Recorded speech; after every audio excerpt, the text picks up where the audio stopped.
I'm especially pleased to, really talk to you about this intersection of academics, athletics, and ethics in our universities, and to consider the ethical pitfalls that have occurred, and as well as talk about the good that can be and has been accomplished in college sports. This is really an important time in really the history of what's happening in college sports. The debate really right now centers on, is this an appropriate framework for our universities to engage in this kind of activity? Is the framework for college sports legal? In fact, that's the question being asked in the course. Is this framework for college sports ethical in its treatment of college athletes?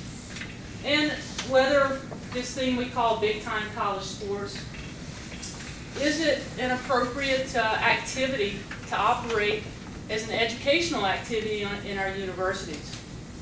Or whether football and college basketball should be spun off and operated as college-branded minor league teams. So these are the questions that we're going to talk a little bit about this evening. I think most of you here are aware that the NCAA, the ACC, and the other major conferences across the country are the targets of really unprecedented litigation that challenges the very fundamentals of college sports. And whether athletes in football and basketball should be paid cash over and above their cost of attendance. So the players in these sports represent 4% of all the athletes that participate at NCAA schools. But obviously these athletes receive the lion's share of the attention, and those sports obviously generate the lion's share of the revenues. And some people believe that the players don't get their fair value. And some university presidents are on record as saying that their universities will not participate in a model if those college students participating on sports teams are treated as salaried employees. Over the course of the next hour, we're going to examine how we got to this point. And we're going to talk about the implications of a historic judicial decision just last week in O'Bannon versus NCAA. Perhaps you saw the headlines, and I'll quote, "Court shuts plan down to pay athletes, comma, says NCAA violates antitrust law." So you might see that headline and say, whoa, wait a minute, because both sides really can claim some type of victory, but it leaves all of us asking the question, what does this mean for the future? The bottom line is that the decision affirmed that the current model for college sports is legal, and that it's a framework that limits colleges from providing more than the full cost of attendance for the use of athletes' name, images, and likenesses.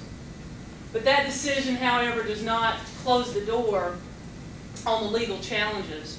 There is another case that's different, and in fact is a much bigger threat to upending the collegiate model, the amateur collegiate model. And that case is Jenkins versus NCAA, and it's working its way through the courts currently. So there remains a vigorous attempt to alter this framework through litigation, through the courts. And tonight I'm going to offer some thoughts about a new framework that institutional leaders can develop without being directed by court decisions. And this new framework will strengthen the educational model of college sports in ways that will better serve athletes and better serve universities. I expect all of you have really experienced the educational model of sports, either as a high school athlete. Some of you may have participated as well as a college athlete, but I know that all of you have experienced college sports as a fan. So obviously this educational model that's very unique just to America has long benefited students and the American public as a whole, as well as our universities. And despite the system's really well-publicized shortcomings, college and high school students learn lessons on and off the playing field, and teams are really points of pride for alumni for faculty, for students, and even for entire states. You know, look around the room here and you see lots of Tar Heel blue. So college sports teams are often considered the intangible social glue of a university. So as we consider the framework of college sports tonight, I want to just touch on a couple of facts about the basic structure. You know, there are over 600,000 athletes who participate in college sports competition every year at the NCAA, NAIA, or junior colleges. And most of those compete at NCAA schools, and where more than $2.7 billion in scholarships are given out annually. But this model has an impact well beyond our universities. You know, think for a moment about the impact college sports has on youth sports and high school sports, as well as our Olympic sports model.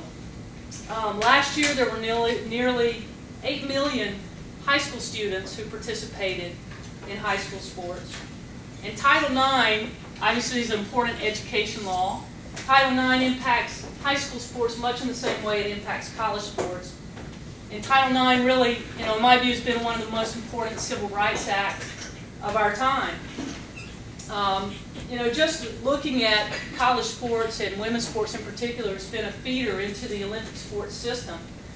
And the growth of women's sports in high school and college is really one of the reasons the U.S. Olympic teams have been so successful. You know, how many of you enjoyed watching the 2012 Summer Olympics in London? And we can look forward to, obviously, the Summer Olympics next year. Well, actually, 65% of the U.S. team in the Olympics participated in college sport. And, you know, in fact, the U.S. women's Olympic teams, if they had been an independent country, they would have finished third in the overall medal count. And it's pretty amazing. But that USA team, as you know, finished first in the gold and in the overall medal count. Now, bring that up because the college sports model impacts that model as well. And U.S. Olympic Committee spends a fraction of what Russia and China and other countries spend on athlete development. And that's because our system is different. And our system has long been very unique compared to other countries. You know, the success of Title IX, in fact, in this educational model of sports, is also the reason that this past summer, the U.S. Women's Soccer Finals, how many of you watched the U.S. Women's Soccer Finals? About more than half the room. But that was the most viewed soccer game ever in the U.S. And in fact, the viewing audience was bigger than Game 7 of the World Series. It's pretty amazing. And I mention those facts to highlight really the impact of college sports model on American culture. Obviously, college sports have always been an important fabric of our country and an important fabric of our universities for more than 100 years.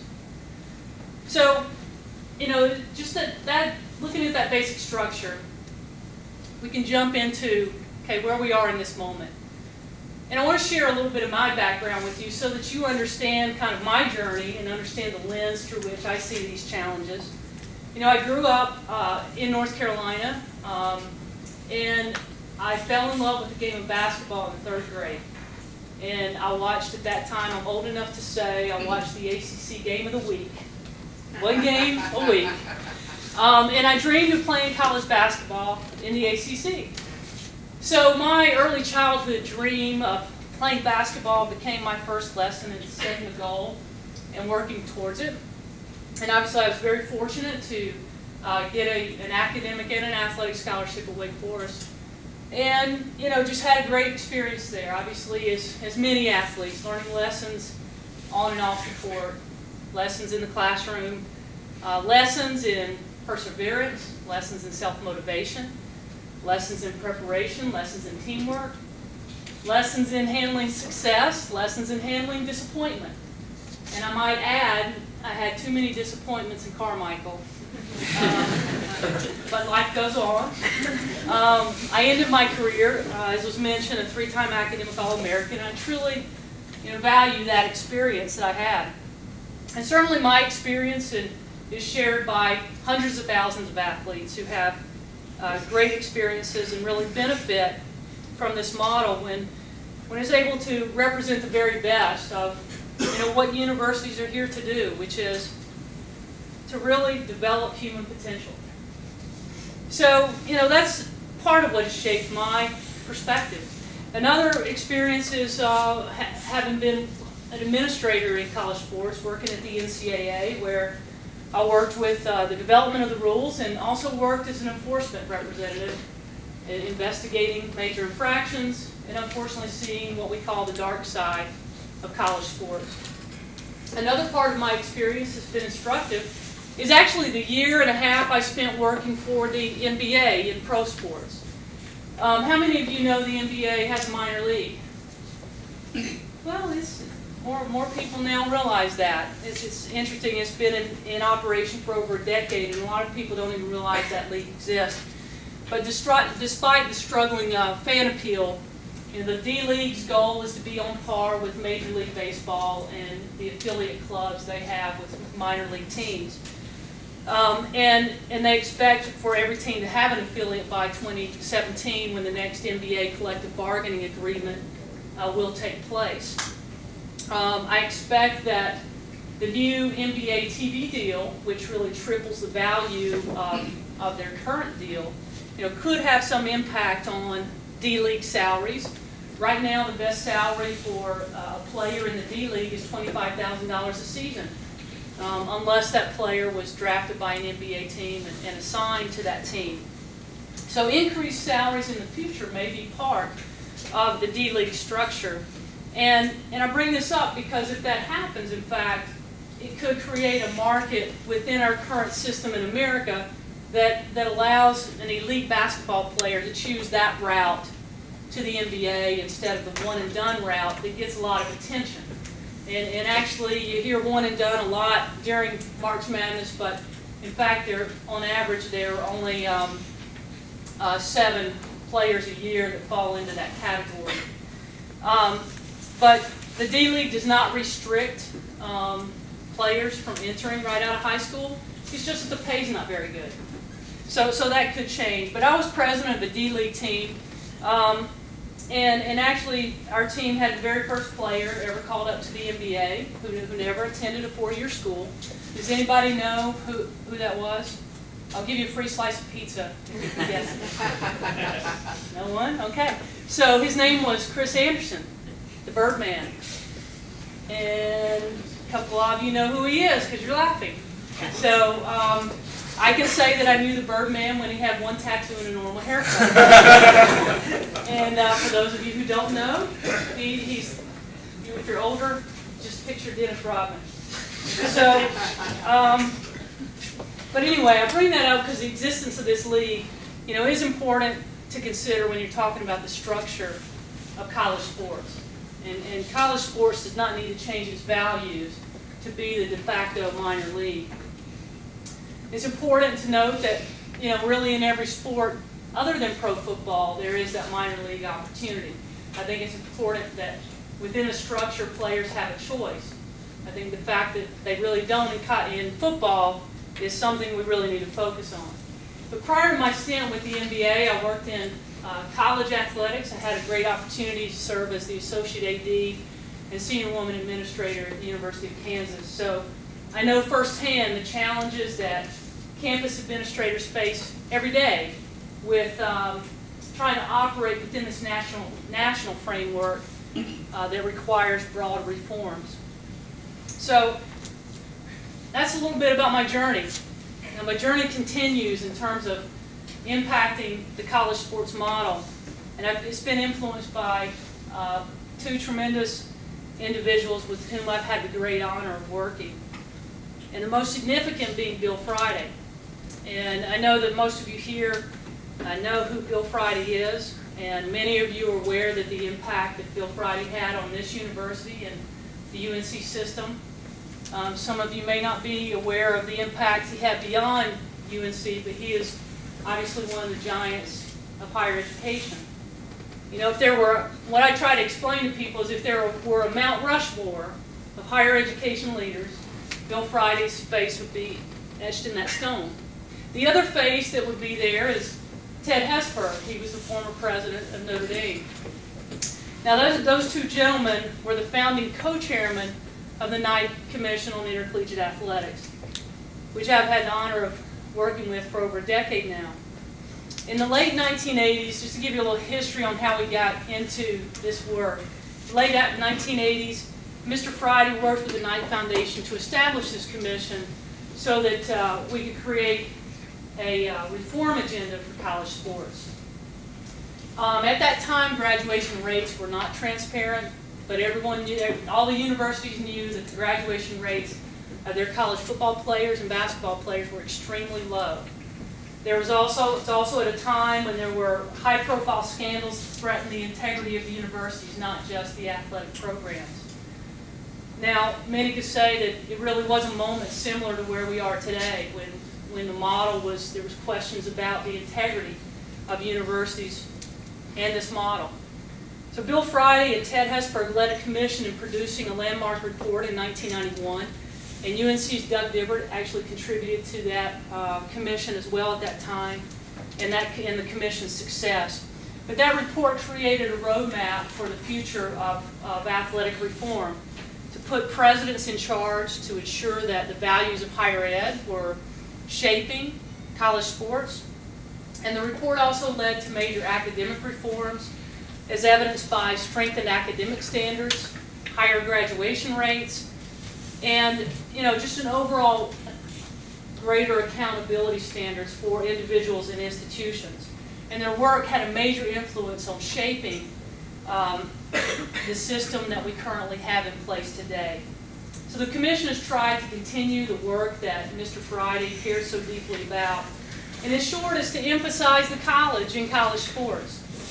The Commission itself is an independent group funded by Knight Foundation. Our members are current and former university presidents, university trustees, like Janet Hill, trustee at Duke, and former college athletes and administrators who really share the passion that there is an appropriate role for college sports in our universities. But despite having no authority, the Commission has had success in helping to shape policy and influence the debate about the future of college sports through its research and public meetings and recommendations. The second individual who's been very important to my journey is actually here tonight, Hodding Carter, and I thank him for being here. Hodding recently retired. Many of you may know him as a university professor here at UNC in the Public Policy Department. And prior to being here at North Carolina, Hodding was president of Knight Foundation.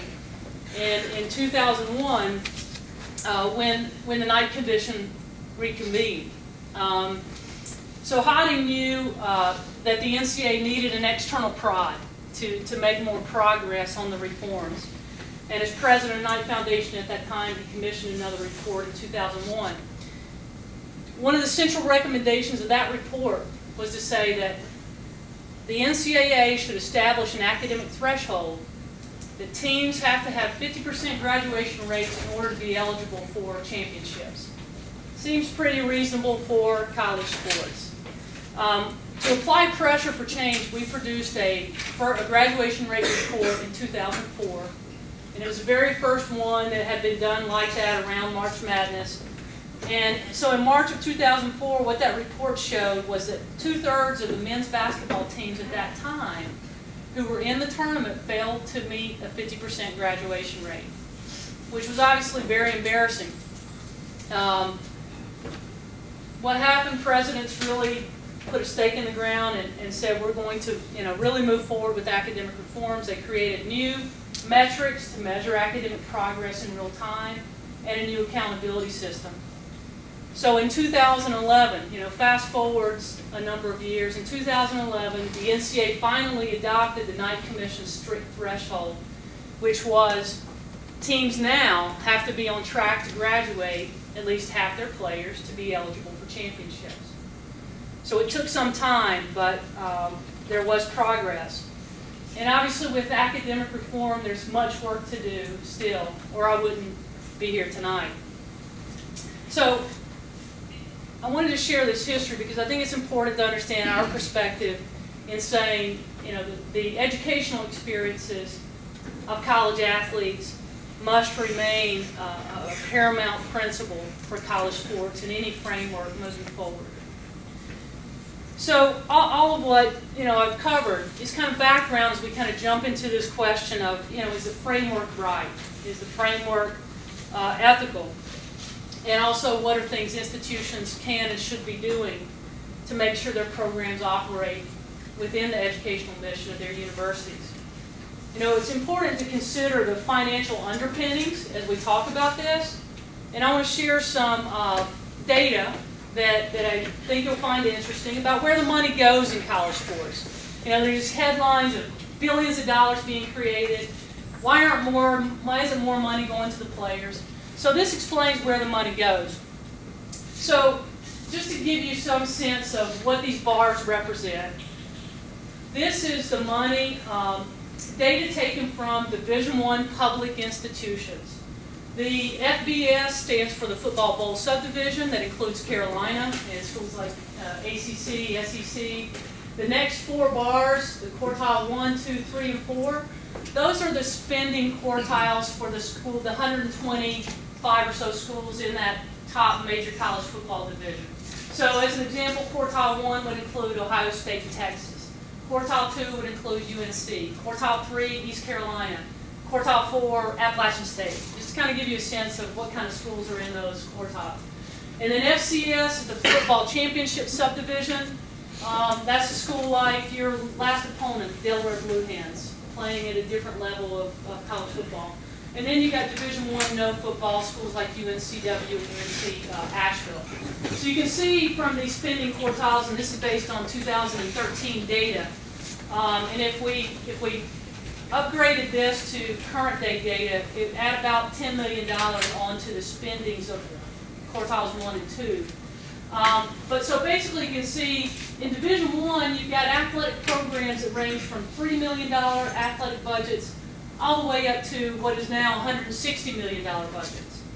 Okay, and so all of you watch March Madness. So in March Madness, early round 1, you often will see one of the smaller programs that may have a $3 million budget for its entire athletics program playing against a basketball team that has a $3 million coach. So that's obviously the diversity of Division I. And that's what makes that David and Goliath story of March Madness compelling for the American public. So where the money goes, the one thing I want to point out here is that the major difference is really the percentage of the budget going to the athletes, going to the scholarships. So you can see for the programs with smaller budgets, a major portion of their budget, a much more greater portion of their budget is actually going to support athletic student aid. This next chart is where the money comes from. Two really important things to highlight here. We don't have time for me to explain all of this, but those of you who are students in this area and need to know more, we've got all this on our website so you can pull it off. But you'll see there in the donor contributions, the light green box, the third bar down, for the FBS, that total is 21%. Where the money comes from, this means 21% of the FBS school's budget comes from donations. Okay, so that's important because a significant portion of donations are, as you know, tax deductible because they're tied to an educational purpose. So, as you can see, some of the higher budget programs obviously have more significant money coming in donations. And that's been a subject that has come up when we talk about reforms for college sports, and you're often hear, well, maybe the money's being donated shouldn't be tax deductible anymore. The most important aspect, though, of this figure is to understand the red color and orange color represents student fees and institutional funding. So, as you can see, the schools in the first and second quartiles don't rely very much at all on student fees and institutional funding because they, are able to fill their stadiums. They're able to generate lots of money. But the majority of the Division I schools do rely on institutional funding and student fees. And this is important to understand, because when you talk about we need to give athletes more money, in the schools that are able to generate it is coming from the fans and TV contracts. In the schools that are relying on student fees, it's coming from other students. So it really changes the debate about this proper framework moving forward, depending on where you sit within that context. So this graph, I'm not going to go into the details here, but this is basically shows you the differences of what's happening between schools in the Power 5 conferences, schools like UNC and the ACC and the Big Ten, and then schools outside the Power 5. So you'll hear me reference Power 5. Power 5 are those 5 conferences that everybody watches football on TV, the SEC, the Pac-12, the Big Ten, the Big 12, and the ACC. So you can see this is off of our database again, so for you students who are doing papers on this, we have a great online resource. You can run lots of charts and graphs. So this custom comparison group, it represents the median for all the schools outside the Power 5, okay? And the solid line represents academic spending per student at the school. Solid lines, academic spending per student. Dotted lines are institutional funding, student fees, or just straight institutional funds allocated to athletics. So you can see in the, and I'm just going to compare the purple line again is all the schools outside the Power 5. So you can see that they spend the most in student fees and institutional funding on athletics, and you can see that line's been going up. Whereas the Big Ten, which is in the bottom, in the green, its line has been going down. And that's because they have now a Big Ten network that is pumping out lots of money, and so they rely less on student fees. So you can see what's happening here is the schools that aren't generating money have to spend a lot more on student fees to try to keep up. So, again, this highlights the question, at least for those schools, about how much is appropriate to charge non-participating students to be able to continue to be in Division I. And in fact, the state of Virginia just put in caps.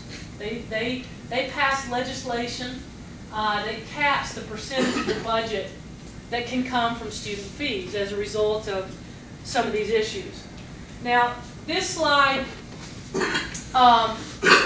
really is at the heart of the debate about pay for play and how much money the athletes should have access to.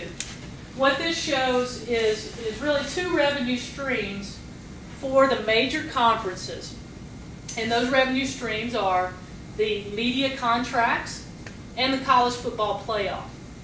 So you can see in 2004, the amount from those 2 revenue streams alone, what was the Bowl Championship Series and the conference media contract, for the 5 conferences was a combined $390 million. In 2015, you can see that jumped up to $1.6 billion. And the reason for that explosion was you had conference realignments, schools shuffling conferences, all around this effort to generate market share, increase their TV contracts, and it was all tied to college football. Okay, so in terms of what this amount of money represents, you can see it's projected to go up to $2.2 billion in 2020, and that's actually conservative because the college football playoff was much more successful than they even dreamed, breaking all kinds of records in terms of viewership. So the question that has been asked is, where's all this money going? And rising revenues in the past, for the most part, have been directed back into the athletics programs. And that feeds this spending cycle in the same number of sports. And it's the reason, in fact, that head football and basketball coaches are the highest paid public employees in 40 of the 50 states in America. It's also the reason that 104 public universities in the FBS now hold $6.9 billion in debt on athletic facilities. And it's also the reason that athletic spending growth rates have been climbing and grow much faster than academic spending growth rates. I'm not going to spend a lot of time on this one, but basically the dotted lines are the athletic spending per athlete, and the solid lines are academic spending per student. So, going back to this graph, this slide represents that explosion in revenue that's really provided some high-octane fuel on the debate that's been around for years about whether athletes are getting their fair share and should have more access to the revenues.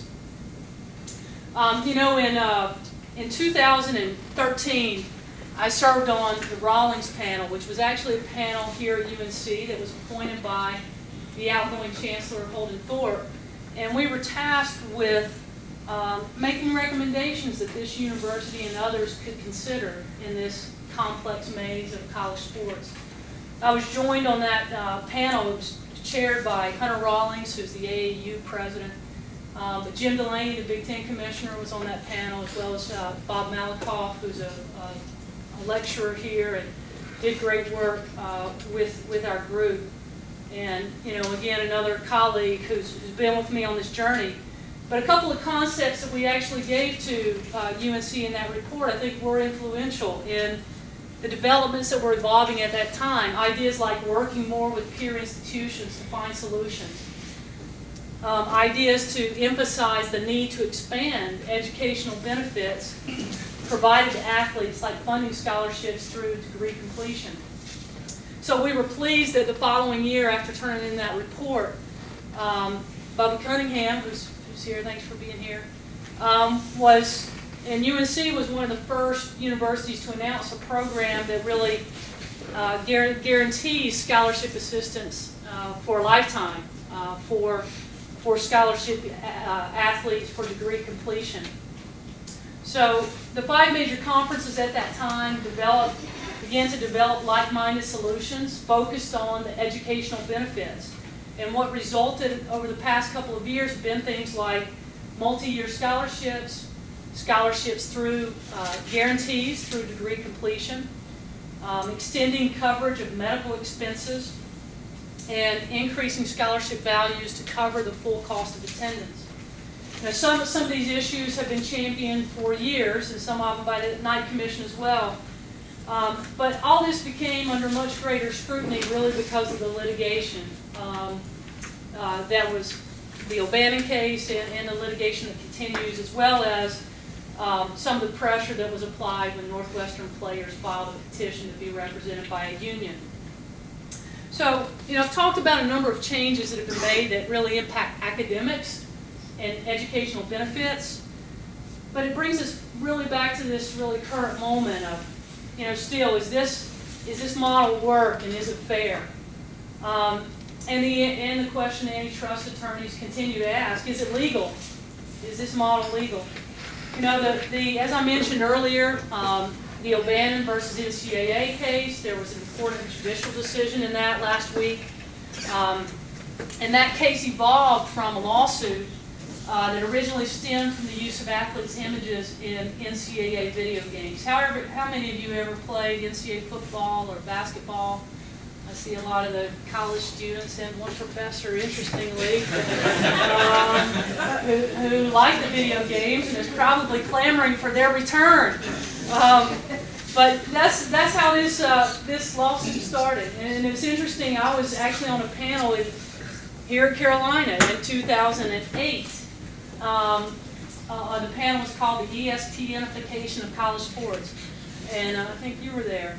And I suggested at that time that colleges really should not be in the business of video games because it used athletes' names. It didn't use their names, but it used their images and likenesses. And it created inequities because the rules don't allow individual athletes to go out and use their likeness for financial gain. It was interesting because at the time Danny Green was on the panel, and as I remember it, Danny liked playing the video games, didn't have a problem with it. But fast forward to today, the NCAA no longer licenses those video games because of the legal issues that evolved. EA Sports and NCAA settled for $60 million on portions of that lawsuit. And after attorney's fees and expenses, go to law school, students, it looks like the players will get about $1,000, the former players $1,000 or so for those who filed claims. Although not directly related to the lawsuit, it's certainly related to the use of athletes' personas is the sale of jerseys. And with numbers of current jerseys that are sold, many institutions have now discontinued that practice and sell generic, number 1 or number 15. And that's a practice I think all universities should adopt. The part of the O'Bannon case that was not settled, was the challenge that NCAA rules violate antitrust law in restricting institutions from providing athletes more than the cost of their education for the use of their images in things like video games and game broadcasts. As I mentioned, O'Bannon won at the district court level, and the judge said that schools actually should be allowed, but not required under NCAA rules, to provide them up to the cost of attendance, which schools are doing now. And the judge also said schools should be allowed, but not required, to put $5,000 per player per year for football and basketball, that's all we're talking about, into a deferred compensation plan. And that was the judge's remedy. But the Ninth Circuit Court of Appeals last week basically upheld and rejected parts of that ruling. They said that the NCAA amateurism rules are subject to antitrust, but they threw out the $5,000 per player per year payment plan. The key part of that ruling, moving forward, is they said the NCAA can restrict any compensation not tied to educational expenses. So the limit can be cost of attendance. So the court affirmed the ruling that this should be about education. So while the federal court, that ruling is significant because it holds that tethering the compensation to educational expenses is valid, it doesn't end the debate, and some believe, in fact, that it's opened Pandora's box because the ruling clearly states the NCAA amateurism rules are subject to the Sherman Antitrust Act. So as I mentioned, there's potentially a bigger case still working its way through the courts. It's brought by attorney Jeffrey Kessler, who brought free agency to the NFL. And he actually also got Tom Brady out of trouble with the Deflategate, so he's pretty good. But some have suggested that, a new framework should be enshrined potentially in federal law so that it protects universities from antitrust challenges.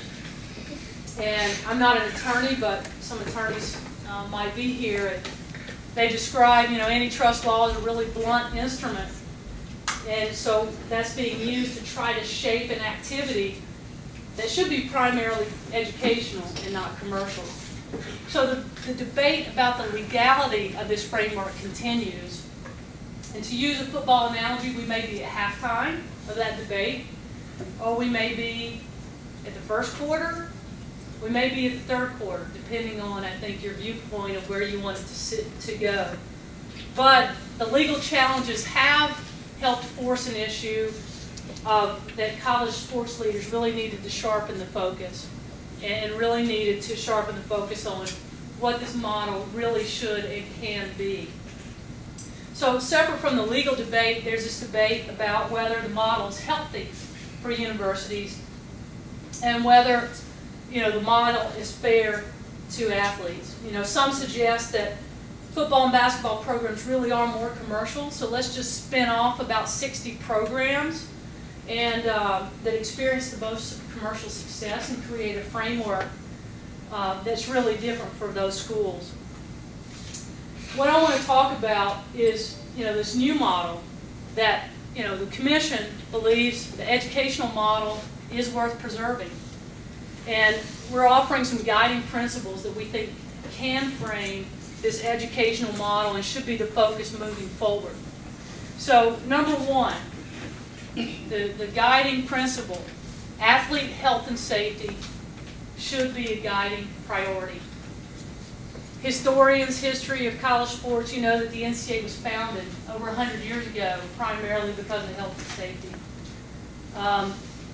It strayed from that focus for a number of years, but it's come back to it. And obviously it's come back to it primarily because of concussion and other issues that have heightened the public awareness. So it's only been a couple of years ago now that the NCAA hired its first chief medical officer, Dr. Brian Hainline. And Dr. Hainline is just accomplishing amazing, wonderful things for college sports and for athletes. His plate is very full. Among the top priorities are concussion, cardiac health, mental health, overuse injuries for early specialization. And much work in this area has to be done, and actually UNC is a leader in the research that's being done on concussion. So there are a number of important requirements that should be part of this framework moving forward related to health and safety. So we believe first that the revenues from college sports should first ensure the health and safety needs are being addressed. What this means in terms of some practical issues, the college football playoff, as you know, is very successful. It generates $500 million a year. That money is held outside of the NCAA. The NCAA has nothing to do with that.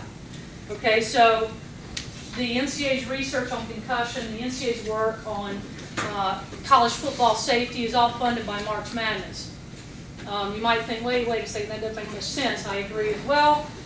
And we've recommended that that be changed. The college football playoff revenues actually be a contributor to the health and safety of college football players, and be contributed to address health and safety on association-wide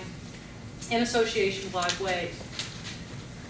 Another requirement: athletes must have protections to ensure that their athletically related injuries will be covered. That's a basic requirement. And that there's coverage of those injuries and conditions that extend beyond their participation. I think everybody wants to make sure that athletes are protected with regard to health and safety. UNC and the other Power 5 schools made a really important change earlier this year to ensure that there's greater flexibility in elite college players actually securing loss of value insurance and disability insurance, again, to protect against injuries that may damage their pro potential. Another requirement that we would like to see is that more should be done to ensure that coaches are better trained on health and safety issues, including mental health of athletes and their relationship with college athletes in this area. You know, there are youth sport associations and state high school associations that require more of coaches in terms of training, in terms of health and safety, in terms of coaching licenses than what's required of a Division I coach. And universities and the National Association need to do more to require those types of professional development standards and incentivize them. There are a lot of great college coaches, and they care passionately about what they're doing. And if you ask them to go to this seminar or take an online course, they're going to do it. It's just the focus has not been there to say this should be our #1 priority. And again, that's where the framework needs to go back to the core. We need to start at, is this healthy for our athletes? And are the people who are key components well trained to deliver in this area? So the second major requirement, going back to something I've already touched on, is that the educational experience and outcomes of the college athletes must be paramount. Treating athletes first and foremost as students, not as professionals. So I've talked about kind of multi-year scholarships and scholarship guarantees through degree completions being important conditions that have changed over the past several years. Another issue the Commission has long recommended that be addressed is that's the athletic time demands. Studies have shown that college athletes want more time to focus on their academic work and pursue opportunities such as internships, study abroad programs, and career development. So universities need to adopt principles that will allow and encourage athletes to take advantage of the full collegiate experience. Is anybody here a college athlete? Thanks for being here. You know, it's interesting when I give talks on university campuses about these issues. Unfortunately, sometimes college athletes aren't here, nor athletic administrators, and I thank those athletic administrators who are here tonight. You know, the academic regulatory regime that's in place does need to be examined, and more needs to be done to support underprepared athletes. I've only scratched the surface on some of these issues that need to be addressed with regard to academics, but also in terms of treating athletes more as students. It may also mean liberalizing some rules to ensure athletes are not restricted in ways that students are not restricted. So this third area is that the Knight Commission has talked about a lot is fiscal responsibility. And so that's another core component that needs to frame what we're doing moving forward. I've talked about, in terms of fiscal responsibility, where do the resources need to go? Number one, they need to go to health and safety, from an association-wide standpoint, from an institutional standpoint. And then secondly, there needs to be greater transparency about the finances, where the money goes, how the money's being used to support health and safety and educational costs. You know, academic reform, as I referenced, really hit a tipping point when there was public transparency for graduation rates, and the same can be done with finances when there's far greater openness about the spending on college sports. You know, to help improve the knowledge about the spending, the Knight Commission did create a spending database. You can find out lots of interesting data about trends in spending on the database, and students may want to check that out. The website is there. Another requirement that we talked a lot about, and it's really important, are the incentives. Anytime you want to change a behavior, look at the incentives. And the Knight Commission, as far back as Hodden Carter and his influence on the 2001 report that we put out, we've called on changes. We've called on that there be changes to the revenue distribution formula and the incentives associated with March Madness. So just to give you an example, it currently puts way too much emphasis on winning. You know, if we want to get back to the educational mission, we've got to look at the money that we're rewarding and how it's being rewarded. So to give you an example of what happens with the March Madness money, the $800 million or so every year that CBS gives to the NCAA for televising March Madness, basically the NCAA is going to divide up more than $1 billion among Division I conferences over the next 6 years based on how their teams do in the tournament. So there's a significant reward for winning within the structure. You know, the financial stakes, the increasing financial stakes for winning may help line coaches' pockets with bonuses, but they really don't do anything to enhance the educational experience. So the emphasis on winning needs to be reduced and instead distribute the money, again, with the core values of meeting those educational needs and meeting the health and safety needs. From a national perspective, we've actually made some recent progress on this. Heidi will be glad to hear. The NCAA has named a working group on values-based revenue distribution. And that is one of the board's top priorities moving into this year.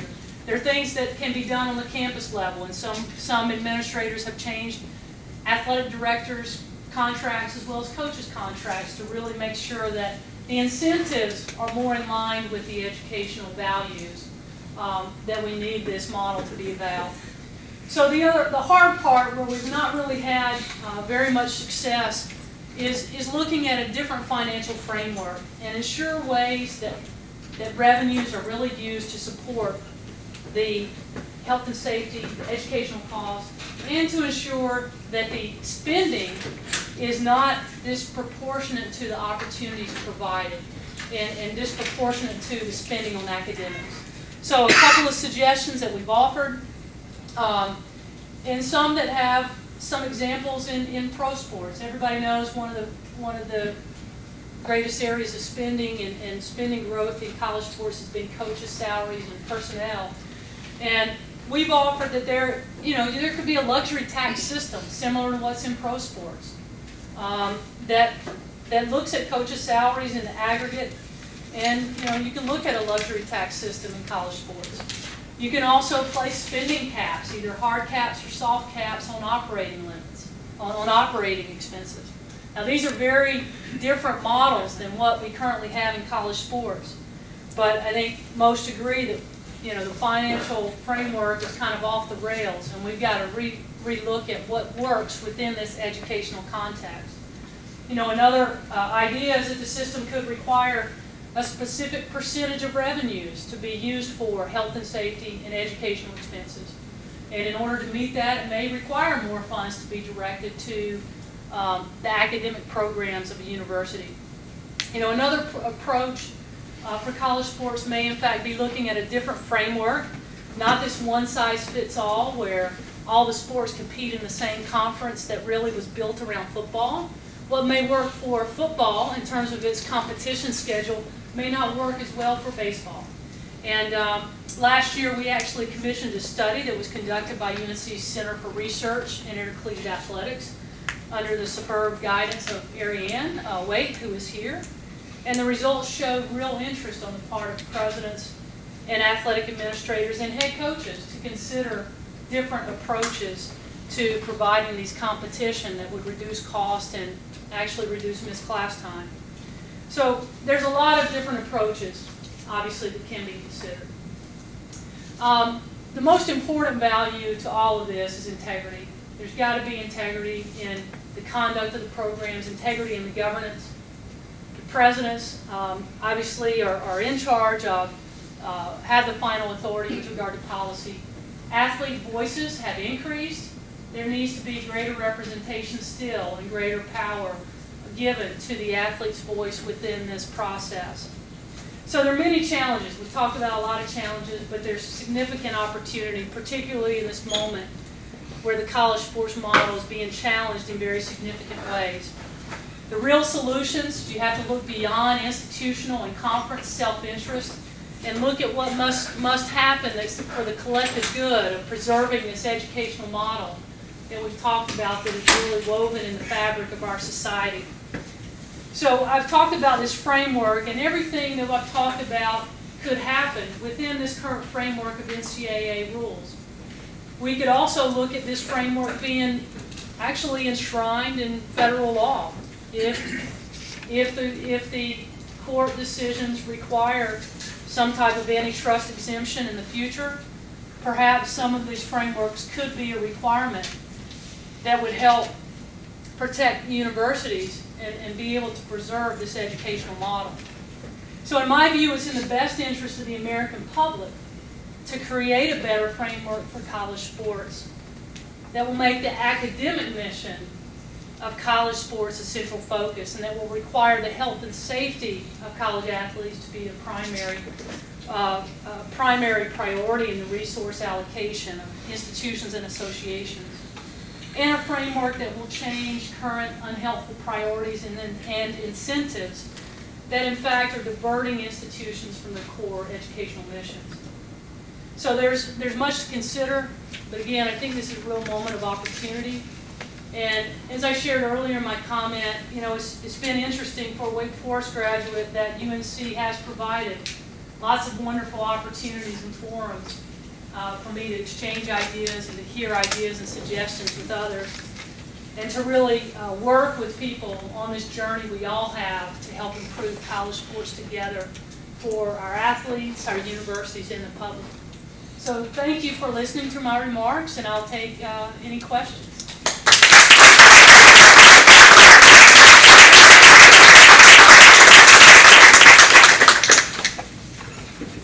Questions?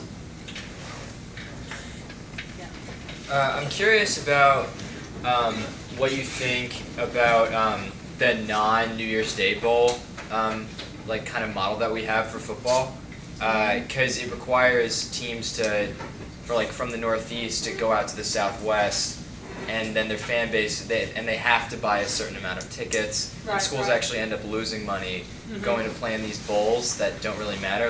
Do you think there are too many bowls? Do you think how the bowls are formed doesn't really make any sense?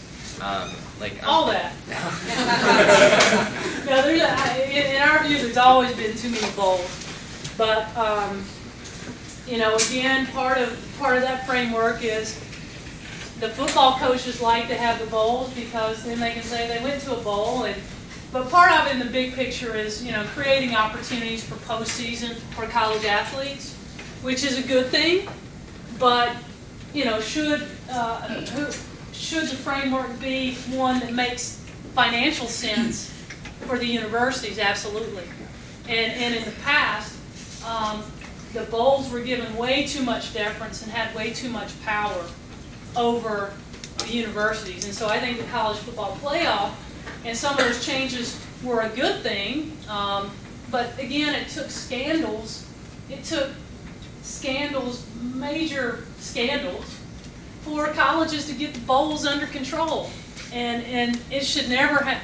That's the frustrating part about this change, is it's taken litigation to get changes. It's taken, you know, and that's where universities have given, you know, right now we're dealing with, I'm going to go off topic. Okay. How the bowls. Because one of the things with football, you know, I just read a quote from the UCLA coach complaining about playing 3 games in a row on a Thursday night and what that does to his football players missing classes. The reason UCLA is playing 3 Thursday night football games is because the people at ESPN or Fox, I think it's Fox who controls their schedule. And that's what we've said should never happen. The universities have turned college football over in a lot of ways to ESPN and Fox. And they've got to regain that control, or else it's hard to say it's not being run by a commercial entity and antitrust law shouldn't apply. And so there are a lot of things in order to get it back on course. Universities are going to have to make a lot of changes. You know, daily fantasy games, that's the big scandal of the moment. Is our daily fantasy games in college sports gambling? I think they are. And, you know, ADs, the NCAA, they need to be working to do something about that instead of collecting the advertising revenues from DraftKings and whoever else is doing it. So if we want to draw distinctions between college sports and pro sports, we got to start doing some things which may actually require leaving money on the table and saying to ESPN and saying to Fox, you know what, playing in that bowl game, that's not good for us. And so we're going to leave that money on the table because we're going to create a system that's more financially responsible. Okay. So we know that college is really good for income mobility in this country, and we know that at the same time that the cost of college is a real barrier to students getting a 4-year degree. And low-income students who face the highest barriers tend to go to schools that are not AAU schools, they're not FBS schools. They go to UNC Asheville or to Elizabeth City State. And in North Carolina, those schools have student fees for athletics that are about 12% of the combined tuition and mandatory fee costs. Is it ethical to require these students to pay to subsidize athletics when the cost of college is already a significant barrier to allowing these people to improve their lives? Yeah. It's a great question. And I think, you know, that's a question that institutional administrators are asking. How much is appropriate in terms of the cost being provided by other students to provide these wonderful opportunities for athletes? And, you know, I share some data with regard to that. And I would say from my perspective, one of the keys is that it has to be transparent. The student fees for athletics have to be published. Students have to understand what they're paying for. But, you know, I think we are at that point in time, especially within Division I, where, you know, it's more expensive to stay in Division I, that, you know, universities really need to look at alternatives of what's in the best financial interest of the university and the students who are there. And it may mean that, you know, Division I may not be the best situation for some universities. Or maybe it's that they need to look at different models for some sports. And the NCAA is looking at a lot of these issues because they realize what's happened with Division I. A lot of the small schools, that you mentioned, they're after that, the participation in March Madness. That drives everything. So, the point is that the costs in some cases are really out of line at those universities in terms of what other students are paying for student athletic fees. And it's the reason Virginia did what it did. But again, we're talking about a national framework, and you can't really look at it state by state, a patchwork of solutions, of capping budgets here, and that's why there needs to be a more comprehensive solution to address the rising costs. Questions? I'm just curious, like from a strategic perspective, you talked a lot about sort of changing the incentive structure, and I keep thinking back to the bar graphs you showed, or histograms, with the breakdown of where college revenue goes. And at the major programs, it was like 30% that went to compensating salaries. Right. And I would suspect that the people being compensated handsomely are the ones making these decisions to move games to Thursday night and sort of restructure things to maximize the profits of the program. So then I guess I'm just curious how you think about sort of changing the incentive structure when presumably a lot of the people who control the structure are the ones benefiting when revenue goes up. Yeah, and I think that's the point, that there has to be a framework that says, we're going to abide by this framework of an educational model, and we're going to change the incentives from a national structure, and we're going to control scheduling. We're going to control the things that impact athletes, because to your point, the incentives are distorted now. And that's why it's been moving in a more commercial direction, because that's where the incentives are.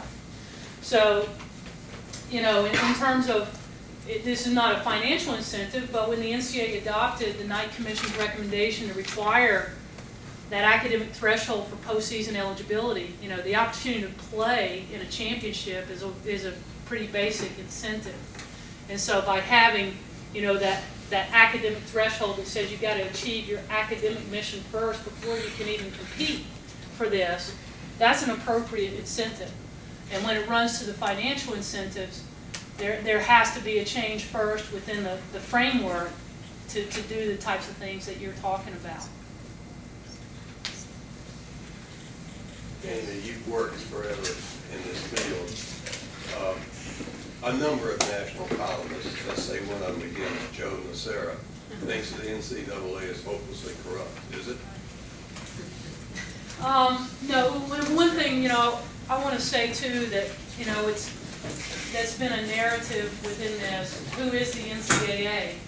I worked at the NCAA. There's a lot of, I'm sure all the students in here, if you were offered a job at the NCAA, you'd probably take it, right? There's a lot of great people working at the NCAA who care about educational opportunities through college sport. And the NCAA is Carolina, the NCAA is Duke, the universities are the ones making these rules. In terms of is the NCAA corrupt, I think going back to some of the things that I talked about, and when you look at the governance, the presidents have had control of the policies, but they too have taken their eye off what's our mission here. And in too many cases, they've told the commissioners and the athletic directors, here's your incentives, and your incentive is around revenue, instead of saying to those people, your incentive is create a structure that works best for our universities to provide these educational opportunities. In terms of the structure, I think the college football playoff, its governing board are the commissioners. Its governing board needs to be a couple of athletes or football players included in that, with presidents and a faculty member.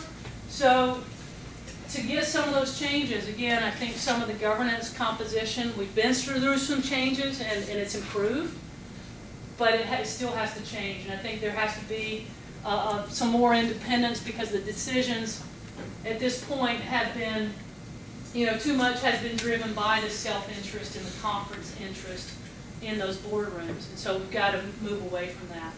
But no, I don't think the NCAA is corrupt. I do think that we've got to move away from, and I think we are there, and that's why this moment could provide a really exciting opportunity, because the litigation that's moving forward is, college football and college basketball should really be just a semi-pro deal. And I gave you my experience with the semi-pro deal, but that's not what our universities are here for. Our universities are here for education. Universities do not want to be in the business of running minor league teams.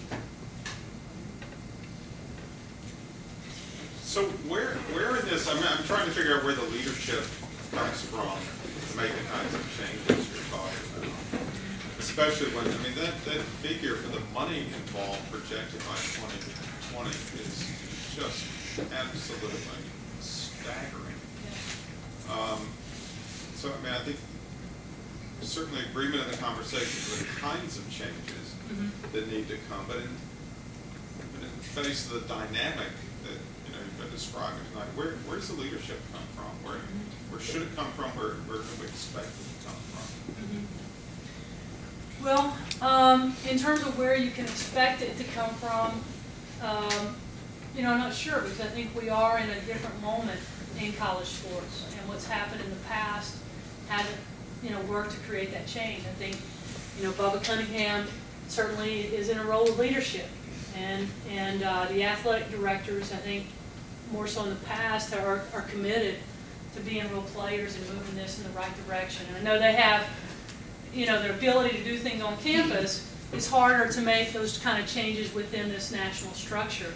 But again, I think because of the litigation and what is at stake here, that university presidents, athletic directors, commissioners all have to come together around the right values at this moment. And if we can get agreement on the values, then I think we can begin to move things forward. As I mentioned, there are a couple things that we've had out there for years: values-based revenue distribution, that is now a top priority. So I think some of these things, are and will move forward. And I think the litigation has provided that really push to say, if you don't get your act together, the courts are going to define college sports for you. And do we want that? Do we really want universities in a model where they're bidding $50,000 on a high school football player? I don't think so. Play those issues out all the way to the end. I don't think that's university presidents have already said we're going to walk away from that model. So there's a real opportunity here in terms of who specific individual or who specific groups. I think we're going to see that over the next. We better see it over the next several months. It's a very powerful sort of prisoner's dilemma, though, right? The cost of being a first mover is potentially enormous. Yeah, and that's where there takes. I tell you, one of the things you can do if you find any of this compelling, tell Carol Folk that you found some of this compelling. It's interesting because I gave a talk at Wake Forest several years ago. At the time, Nathan Hatch was the president. Well, he is the president of Wake Forest, and he happened to be chair of the board of the NCAA. And so I said, if you find the academic threshold for postseason eligibility compelling, please send an email to Nathan Hatch. And sometimes we forget that the NCAA works just like our government. Call your congressman. So tell your president that you find this compelling. Tell John Swafford that you find this. Tell Bubba Cunningham that you find this compelling. And it's one thing Hotting reinforced with me that I think everyone hears at some point in their lives that never doubt the impact of a small group of thoughtful people and the difference that you can make. So